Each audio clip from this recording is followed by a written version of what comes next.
Bonjour, rentrée politique suite. Aujourd'hui, c'est Michel Picard, maire communiste de Vénissieux, qui nous présente ses projets pour 2018-2019. Bonjour madame. Bonjour. Merci d'avoir accepté notre invitation. Alors si on commence par la rentrée scolaire dans votre commune, ça se passe comment? Satisfaite des classes dédoublées à 12 dans les zones d'éducation prioritaire? Disons qu'on sait déjà faire, parce que l'année dernière, on était concernés par les classes de CP. Cette année, les classes de CE1 en REP+. Donc, pour une ville où nous avons énormément d'écoles en REP et REP+, forcément, donc on a eu déjà l'année dernière, cette année encore. Par contre, cette année, vu qu'en fait se rajoutent les CE1, il a fallu en fait travailler, parce que l'année dernière, on avait quand même des classes qu'on pouvait dédoubler physiquement dans des classes qui étaient à l'origine pour 24 élèves. Là, nous avons tout un système de cloisons. Donc pour séparer une classe pour 24 réellement en deux. Donc on a travaillé bien évidemment avec l'éducation nationale. Donc c'est quand même une réorganisation scolaire dans la mesure où ça a un coût quand même sur plusieurs années de 300 000 euros et avec une subvention, enfin une dotation dans la politique de la ville par l'État de 200 000 euros. Voilà. C'est quand même un bon point que vous donnez au gouvernement. On vous a entendu très critique vis-à-vis du gouvernement du président de la République, mais là-dessus, vous reconnaissez que c'est une bonne je mesure? pense qu'effectivement, la mesure de 12 enfants par classe, je pense que c'est bien pour l'apprentissage. Après, c'est quand même laisser beaucoup aux collectivités et on ne pourra pas faire 2 groupes scolaires par mandat, surtout avec les contraintes financières qui nous sont imposées.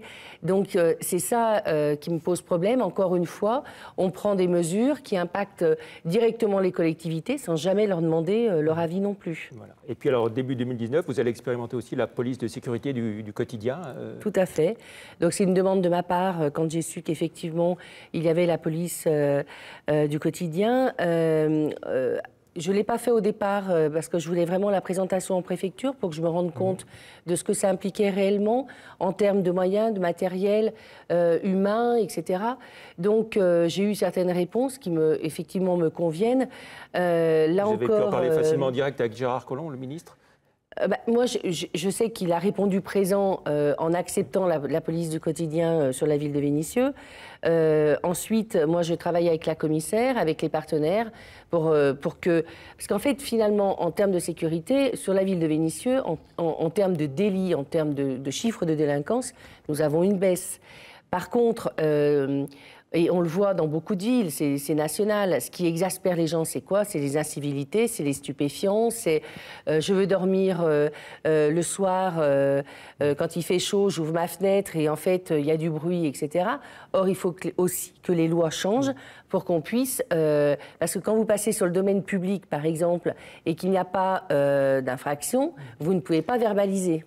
Alors, dans les projets majeurs, pour vous concernant, bien sûr, le projet du Puiseau, Vénissieux, avec l'arrivée d'IKEA et le Roi Merlin, de l'activité et de l'emploi en plus.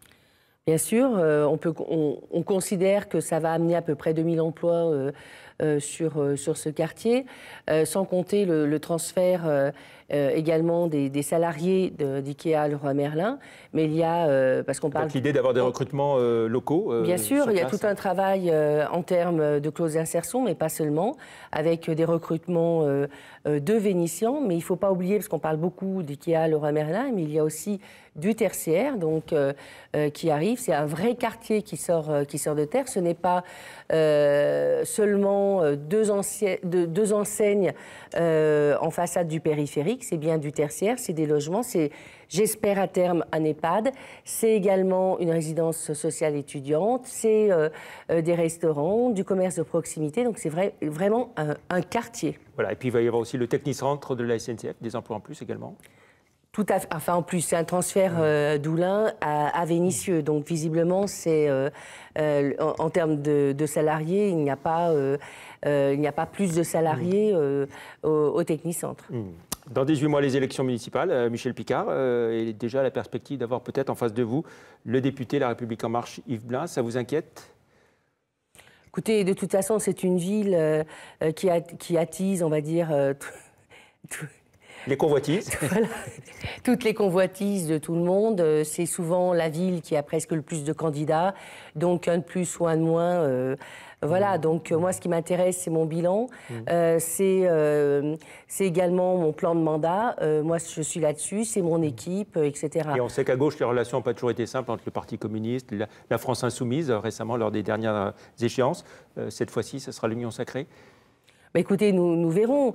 La dernière fois législative, il ne faut pas oublier que le local comptait me soutenir et que le national en a décidé autrement.